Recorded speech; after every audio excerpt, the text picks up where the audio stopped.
ওং হ্রিং হ্রং নীলকণ্ঠায় ভগবতে রুদ্রায় নমো শিবায়। আমি জ্যোতিষী শ্রী শীতল কুমার। আজকের বিষয় কুম্ভ রাশিফল জুন 2024।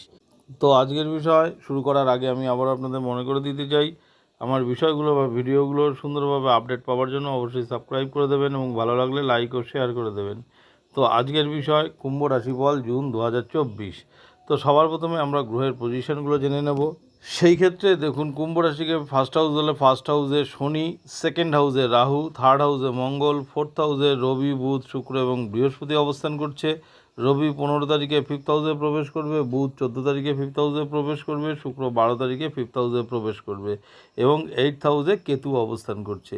এই হচ্ছে জুন মাসে কুম্ভ রাশির জাতক বা জাতিকাদের গ্রহের পজিশন। তো এর ভিত্তিতেই, অর্থাৎ গোচর ভিত্তিতে আমরা কিন্তু আজকের আলোচনাটা করব। তো সবার প্রথমে আমরা এই রাশির জাতক বা জাতিকাদের শরীর স্বাস্থ্য, তারপরে এডুকেশন বা পড়াশোনা, তারপরে প্রেম প্রণয় সম্পর্ক, বৈবাহিক সম্পর্ক, ব্যবসা বাণিজ্য, ভাগ্য, কর্ম বা চাকরি, এই সমস্ত ব্যাপার নিয়ে আলোচনা করব। তো তাহলে সবার প্রথমে আমরা শরীর স্বাস্থ্য নিয়ে আলোচনা করব। সেই ক্ষেত্রে দেখুন, শরীর স্বাস্থ্য আমরা ফার্স্ট হাউস থেকে বিচার করি। ফার্স্ট হাউসের অধিপতিকে, ফার্স্ট হাউসের অধিপতি হচ্ছে শনি। তাহলে শনি কিন্তু ফার্স্ট হাউসেই নিজস্ব ঘরে অবস্থান করছে। তো কোনো গ্রহই কিন্তু নিজস্ব ঘরে খারাপ ফল দেয় না, প্রত্যেকটা গ্রহই কিন্তু নিজস্ব ঘরে ভালো ফল দেয়। তো সেই ক্ষেত্রেও শনি কিন্তু পজিটিভ রেজাল্ট দেবে, কারণ নিজস্ব ঘরে রয়েছে। তো সেই দিক থেকে বলা যায় শরীর স্বাস্থ্য কিন্তু যথেষ্ট ভালো থাকবে। পূর্বে যদি কোনো রকম প্রবলেম থাকে সেই ক্ষেত্রেও কিন্তু বেটার হওয়ার কিন্তু সম্ভাবনা আছে।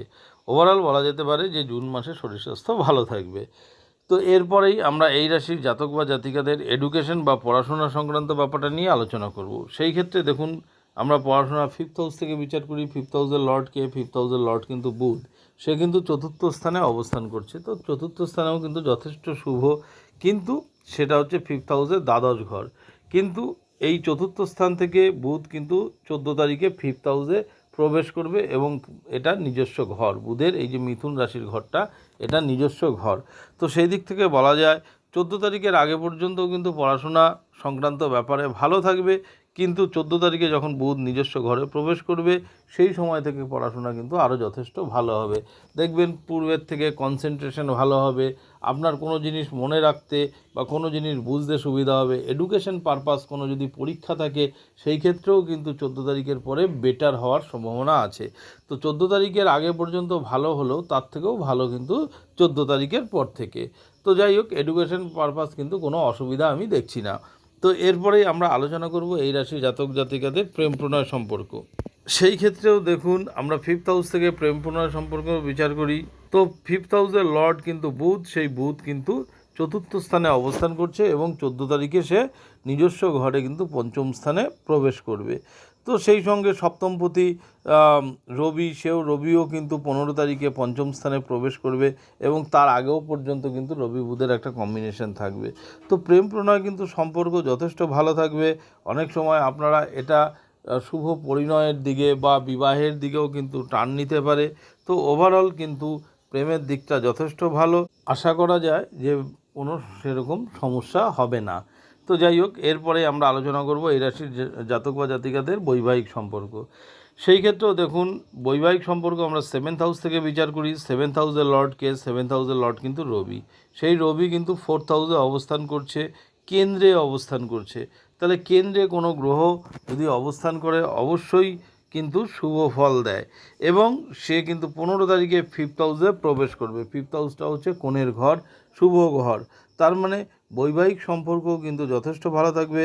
আপনাদের মধ্যে আন্ডারস্ট্যান্ডিংও পূর্বে যদি খারাপ থাকে তাহলেও কিন্তু রিকভারির চান্স আছে, ভালো রিকভারি হবে এবং একে অপরের প্রবলেমটা আপনারা কিন্তু বুঝতে পারবেন এবং তার সঙ্গে অপোজিট যে আপনার পার্টনার, সেই অপোজিট পার্টনারেরও কিন্তু উন্নতির যোগ কিন্তু জুন মাসে দেখা যাচ্ছে।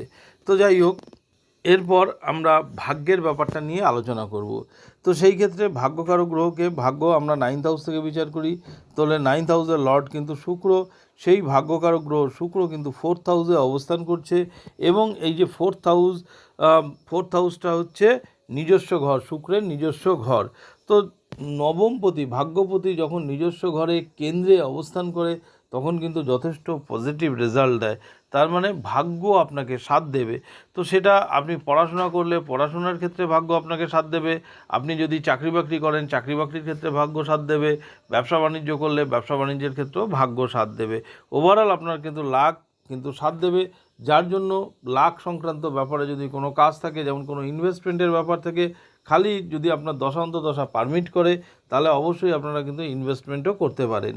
তো সেই রকমই আপনি যদি আমরা ব্যবসা বাণিজ্যের বিচার করি তাহলে ব্যবসা বাণিজ্য আমরা 7th হাউস থেকে বিচার করি। 7th হাউসের লর্ডকে 7th হাউসের লর্ড কিন্তু রবি, তাহলে সেই রবি কিন্তু 4th হাউসে কেন্দ্রে অবস্থান করছে ভাগ্যপতি শুক্রের সঙ্গে যুক্ত হয়ে। তো যথেষ্ট শুভ ফল আছে। তার মানে আপনি কোনো ইনভেস্টমেন্ট করতে পারেন, ডেলি ইনকামের বৃদ্ধি পাবে এবং ওভারঅল ডেলি ইনকামের সাথে সাথে আপনাদের যদি দীর্ঘমেয়াদী কোনো প্ল্যান থাকে সেই ক্ষেত্রেও কিন্তু সাকসেস বা সফলতা দেখা যাচ্ছে। আপনি যদি কোথাও কোনো ইনভেস্ট করতে চান সেক্ষেত্রেও কিন্তু আপনি ইনভেস্ট করতে পারেন। তবে আমি বলবো বড় ইনভেস্টের জন্য কিন্তু অবশ্যই দশা অন্তর্দশাটা দেখে তারপরে ডিসিশান নেবেন। আবার দেখুন জুন মাসের 15 তারিখে রবি কিন্তু 5th হাউসে প্রবেশ করবে। ইন জেনারেল ব্যবসা বাণিজ্য কারক গ্রহ বুধও কিন্তু 14 তারিখে কিন্তু 5th হাউসে প্রবেশ করবে। ভাগ্যকারক গ্রহ শুক্রও কিন্তু 12 তারিখে 5th হাউসে প্রবেশ করবে। তার মানে এই যে কুম্ভ রাশি, এই কুম্ভ রাশির জাতক বা জাতিকাদের ব্যবসা বাণিজ্যের ক্ষেত্রে কিন্তু গ্রো দেখা যাচ্ছে। আপনারা নতুন বিজনেস স্টার্ট করতে পারেন, আপনার বিজনেস পার্টনারের সাথে সম্পর্ক ভালো থাকবে। ওভারঅল কিন্তু কুম্ভ রাশির এই জুন মাসে কিন্তু ব্যবসা বাণিজ্যের দিক থেকে দারুণ উন্নতি কিন্তু হতে যাচ্ছে। তো এরপরেই আমরা এই রাশির জাতক বা জাতিকাদের চাকরি বাকরি বা কর্মের ব্যাপারটা নিয়ে আলোচনা করব। সেই ক্ষেত্রে দেখুন আমরা কর্ম 10th হাউস থেকে বিচার করি। তো 10th হাউসের লর্ডকে 10th হাউসের লর্ড কিন্তু মঙ্গল, সেই মঙ্গল 3rd হাউসে বসে আছে, প্রতিষ্ঠার ঘরে বসে আছে এবং 3rd হাউস অর্থাৎ মেষের ঘর, সেই ঘরটা কিন্তু মঙ্গলের নিজস্ব ঘর। তার মানে যারা চাকরি বাকরি করেন তাদের ক্ষেত্রেও কিন্তু দারুণ হতে চলেছে আগামী জুন মাসে। এবং এখানে যেহেতু মঙ্গলের নিজস্ব ঘর, আপনি কর্মক্ষেত্রে নিজস্ব জোশ অর্থাৎ জোশের সাথে আপনি কাজ করতে পারবেন। আপনাকে যে কাজকর্ম দেওয়া হবে সেই কাজকর্ম কিন্তু আপনি সঠিকভাবে খুব সুন্দরভাবে আপনি সম্পন্ন করতে পারবেন, সময়ের পূর্বেই কিন্তু আপনি করতে পারবেন এবং প্রমোশনেরও কিন্তু চান্স আছে। কারণ আপনার ভাগ্যকারক গ্রহ শুক্র সেও কিন্তু নিজস্ব ঘরে অবস্থান করছে, 12 তারিখে সে 5th হাউসে প্রবেশ করবে। তার মানে কর্মক্ষেত্রেও কিন্তু আপনার যথেষ্ট সাথ দেবে।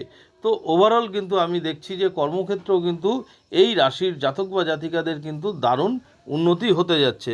তবে অষ্টমে কেতু রয়েছে, অষ্টমে কেতু থাকার জন্য কিন্তু একটু শত্রুতা হতে পারে, সেদিকটা একটু খেয়াল রাখবেন।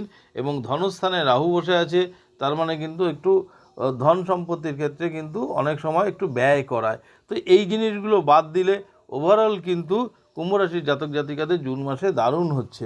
তবে আরও ভালো প্রেডিকশনের জন্য অবশ্যই আপনার গোচরজনিত ফলাফলের সাথে যে মেন যে জন্ম ছক থাকে সেইখানে গ্রহের পজিশান, দশা অন্তদশা, এগুলো একটু দেখে যদি এর সাথে কম্বাইন করে যদি ফলাদেশ করা যায় সেই ফলাদেশ কিন্তু আরও ভালো হবে।